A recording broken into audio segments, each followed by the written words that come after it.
ভারত নিয়ন্ত্রিত জম্মু কাশ্মীরের পেহেলগাঁওয়ে সন্ত্রাসী হামলার ঘটনায় ভারত পাকিস্তান উত্তেজনা এখন তুঙ্গে। দুই দেশই একরকমের যুদ্ধ প্রস্তুতি নিয়ে রেখেছে। উত্তেজনার প্রশমনে এর মধ্যেই জাতিসংঘের তরফ থেকে আহ্বান জানানো হয়েছে। যুক্তরাষ্ট্র দুই দেশের মধ্যে কথা বলেছে। মার্কিন পররাষ্ট্রমন্ত্রী মার্কো রুবিও পাকিস্তানের প্রধানমন্ত্রী শাহবাজ শরীফ ও ভারতের পররাষ্ট্রমন্ত্রী এস জয়শঙ্করকে ফোন করেছেন। এএফপির প্রতিবেদনে বলা হয়, গত ৩০ এপ্রিল দুজনকে ফোন করেন তিনি। এ সময় হামলার ঘটনা নিয়ে ভারত ও পাকিস্তানের মধ্যে সৃষ্টি হওয়া উত্তেজনা কমানোর উপর গুরুত্ব আরোপ করেন রুবিও। যুক্তরাষ্ট্রের পররাষ্ট্র দপ্তরের মুখপাত্র ট্যামি ব্রুস এক বিবৃতিতে বলেন, শাহবাজ শরীফের সঙ্গে ফোন কলে পেহেলগাঁওয়ে হামলার নিন্দা জানানোর প্রয়োজনীয়তা নিয়ে কথা বলেন রুবিও। একই সঙ্গে অযৌক্তিক এই হামলার তদন্তে পাকিস্তানি কর্মকর্তাদের সহযোগিতার আহ্বান জানিয়েছেন তিনি। এতে আরও বলা হয়, ভারতের পররাষ্ট্রমন্ত্রীকে করা আলাদা একটি ফোন কলে নয়াদিল্লির সঙ্গে সংহতি প্রকাশ করেন মার্কিন পররাষ্ট্রমন্ত্রী। পাশাপাশি পেহেলগাঁওয়ে হামলার পেছনে পাকিস্তানের হাত আছে বলে ভারত যে অভিযোগ তুলেছে এবং প্রতিশোধের যে হুমকি দিচ্ছে এ বিষয়ে সতর্কতা অবলম্বন করার আহ্বান জানান তিনি। ট্যামি ব্রুস বলেন, পেহেলগাঁওয়ে ভয়াবহ সন্ত্রাসী হামলায় যে প্রাণহানি হয়েছে তা নিয়ে দুঃখ প্রকাশ করেন পররাষ্ট্রমন্ত্রী রুবিও।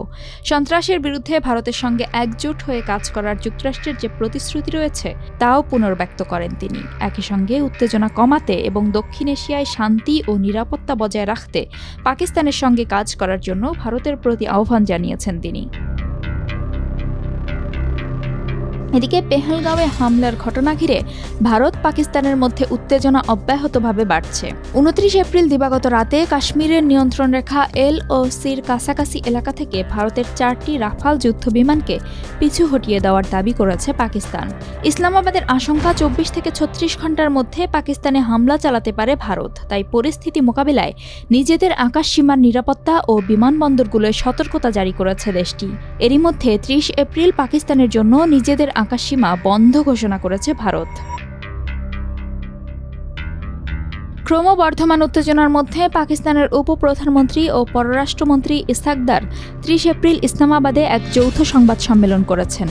সেখানে তিনি বলেছেন, পাকিস্তান আগ বাড়িয়ে উস্কানিমূলক কোনো পদক্ষেপ নেবে না, তবে উস্কানি দেওয়া হলে কঠোর জবাব দেওয়া হবে। সংবাদ সম্মেলনে পাকিস্তানের আন্তঃবাহিনী জনসংযোগ পরিদপ্তর ISPR এর মহাপরিচালক লেফটেন্যান্ট জেনারেল আহমেদ শরীফ চৌধুরী এবং পররাষ্ট্র মন্ত্রণালয়ের মুখপাত্র শাফকাত আলী খানও উপস্থিত ছিলেন। তারা ভারতের বিরুদ্ধে পাকিস্তানের অভ্যন্তরে সন্ত্রাসবাদে মদদ দেওয়ার অভিযোগ তোলেন। এর আগে গত ২২ এপ্রিল কাশ্মীরের পেহেলগাঁওয়ে বন্দুকধারীদের হামলায় ২৬ জন নিহত হন। এই ঘটনার পেছনে পাকিস্তানের হাত আছে বলে অভিযোগ নয়াদিল্লির। সন্দেহভাজন হামলাকারীদের মধ্যে ২ জন পাকিস্তানি বলেও দাবি করেছে তারা, তবে পাকিস্তান এই অভিযোগ অস্বীকার করেছে। সংবাদ সম্মেলনে একই কথা বলেন লেফটেন্যান্ট জেনারেল আহমেদ শরীফ চৌধুরী। এই কর্মকর্তা বলেন, অভিযোগ অনুযায়ী পাকিস্তান ভিত্তিক তথাকথিত সন্ত্রাসীরা এই ঘটনা ঘটিয়েছে, কিন্তু আমাদের বুঝতে হবে ঘটনাস্থলটি অনেক গভীরে অবস্থিত। তিনি বলেন, যেখানে হামলা হয়েছে সেখান থেকে পাকিস্তান নিয়ন্ত্রিত আজাদ জম্মু ও কাশ্মীরের সবচেয়ে কাছের বাঘ শহরও অনেক দূরে অবস্থিত। এর অর্থ হল ভারতের অভিযোগ ভিত্তিহীন।